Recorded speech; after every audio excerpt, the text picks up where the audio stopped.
উনি বলেছেন যে স্বরাষ্ট্রমন্ত্রী এক ব্যক্তির গাড়িতে চড়ে সম্বর্ধনা নিয়েছেন। স্বরাষ্ট্রমন্ত্রী কোনো ব্যক্তির গাড়িতে চড়ে সম্বর্ধনা নেয়নি। মানে স্পিকার, এটা একটু এক্সপান্স করুন ফর ইউর।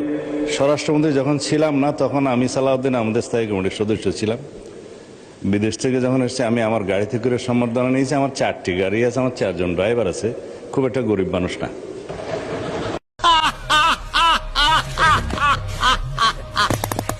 Good job. আলোচিত ও সমালোচিত ব্যবসায়ী গোষ্ঠী এস আলমের মালিকানাধীন গাড়িতে চড়ে নিজ এলাকায় সংবর্ধনা নিলে নতুন করে আলোচনায় আসেন বিএনপির স্থায়ী কমিটির সদস্য ও সাবেক যোগাযোগ প্রতিমন্ত্রী সালাউদ্দিন আহমেদ।